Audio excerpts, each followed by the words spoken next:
apostoli nomapostoli. Ngibingelela abazali bonke kwelihle igama lenkosi yethu uJesu Kristu ophilayo. Amen. Uma phambili mamabena. Ngiyakholwa egameni lenkosi yethu uJesu Kristu ophilayo usuku nosuku iyasindiswa. Amen. Ngilethe ubufakazi bazalwane belithi angizosuluma. Kodwa ngenxa ubufakazi bakusuke ngigcina sengithula ngasafakazi. Masifakaza sisegroupini. Amen. Before sizoza lapha sasibekezeliwe bazalwane ukuthi kuzoba nenkonzo yenkomazi. Bengizithathela umkhosi nje futhi ngizithathele wona, kodwa uNkulunkulu uye wambulala kangcwele ngathi sibheke njengoba ngibeka nje kunentaba ngapha ka right hand side yami. Mayikhona intaba kunemizi ekhile phezulu entabeni.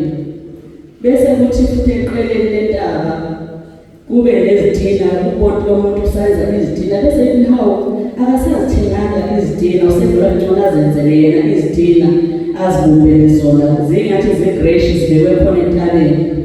Bese enhlizweni yami khona lapho ephusheni ngithe kodwa vele lithi zenkosi umuzi wakhe entabeni ngesithele. Kusho ukuthi uNkulunkulu nami ufuna ngasithele. Kuthi senjalo bazalwane la masesihamba kunensimi enkulu engakaze ilinywe. Le nsimu kunokhula lehlala. Benisiphula bazalwane ngoba bethiwa insimi yami ngibheke entshonalanga. Ngisiphula kwaba khona abazalwane besifazane abathatha bebencedisa. Uma sasiphula ukhula kanti ngomunye umfundisikazi osekhaya lezwi naye yasiphula ngapha, yena-ke ubebuka sishiwe isikhathi. So njengoba sisiphula nje ngcono yena esivula nama-lines ngoba besisiphula si-cultivator. Kusenjalo ngisakutholisisa la esisiphula khona, laba babili bakhathala bawuhlala phansi kwesihlahla. Bathi, hhayi sesikhathele. So lo mzalwane thema ngibheka emuva. Hayi bo, mina ngihamba ngalama-lines ngisiphula ngisiyale. Naye kanti besiphule vula ama-lines asele. Mangiphenduka la uhleli khona umpostoli senezithombo zibeliwe ukuthi ziredi ukuthi njengoba sevule nama-lines sizitshale. Enhlizweni yami ngathi ngeke kodwa ngiyushiye uqadolo ngoba uqadolo isihlahla esithi masesomile sivuthulule futhi zibe namathela umuntu. So saphuthuma sasihlwanyela lezi zithombo ngoba bese kuphuthuma naye esho ukuthi kuyashesha isikhathi sesishiyile sokuhlwanyela insukutshela izithombo. Esehamba lapha nendima mina ngiqhubeka ngisusa ukhulu. Bese bethi lapho bahleli phansi abesifazane ungcono mamabheni usasubheka le futhi empumalanga. Mawubheka empumalanga ubona njengoba kunjeyana laphayana sisiphulile, kodwa ngaphansi kwayo le ndawo ukhona ngaphansi kwalo mhlabathi olowubona nje phezulu. Hhayi indaba ukuthi inhlabathi phezulu kodwa ngaphansi khona isimenti yakudala okumele ukuthi wena ufune igrade izosusa lo simenti ungadidwa inhlabathi ephezulu kodwa kunosimenti ngaphansi. uNkulunkulu mangiphaphanga bazalwane ngathi inkosi ufuna ukuthini kimi. Lavuka izwi eJeremiya chapter 4 ukuthi uNkulunkulu uthemba siqathi inqatho yethu ukuze singahlanyeli phezu kwabeva.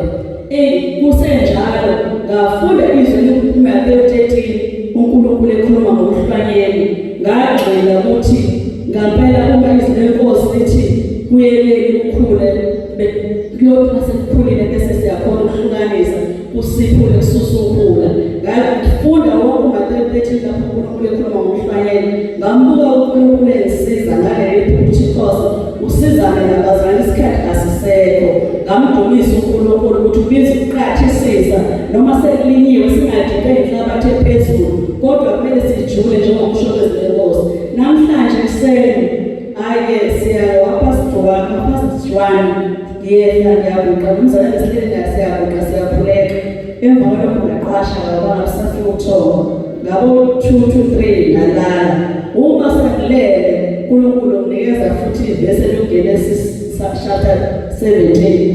Ngithi ngize ngisho ngithi Genesis 17 Genesis 17 kube nefilimu nje belokhu idlala nje ithi ifilimu. Kodwa ngokuthe khona lento uNkulunkulu afuna ukuyisho. Kuthi kusenjalo bazalwane ngiyiphaphama. Ekuseni ngivula thatha iBhayibheli ngiyafunda. Ngifunda lapho uNkulunkulu ekhuluma nobaba ukwenza isivumelwano naye. Bangcwele bambuka uNkulunkulu ukuthi ngaphela wathi uzokwenza akahambe phambi kwakhe ngokwethembeka kuba impilo kaBapostoli ukuthi uNkulunkulu umbize ngokwecebo lakhe uhamba phambi kwakhe ngokwethembeka. Elithi lenkosi uJesu naye wayawepha multitude yabantu into eyenza ukuthi silandele uma uMpostoli akashongo ukuthi kuphume ebandleni lakho kodwa enhlizweni kuvuke ukuthi yena lungisa lapho khona bisho ukuthi phu manje labafundi nabantu izigcino zasemlandeni uJesu zasemlandela ngoyenxa yokuthi yingenxa yemisebenzi akayenzele bona nami ngabuka ukuthi angikwazanga ukuhlala lapho ebekhonza khona kwami ukuthi ngishiye ngilandele entabeni kaJehova full time ukuze ngisizakale ngenxa yemisebenzi uNkulunkulu ayenzele yona. Uma ngithi ngiyenzele kokuhle nginofakazi bazalwane lokubona loba akusadingi ukuthi sekudinga yena umama nobaba uJesu Kristu inkosi.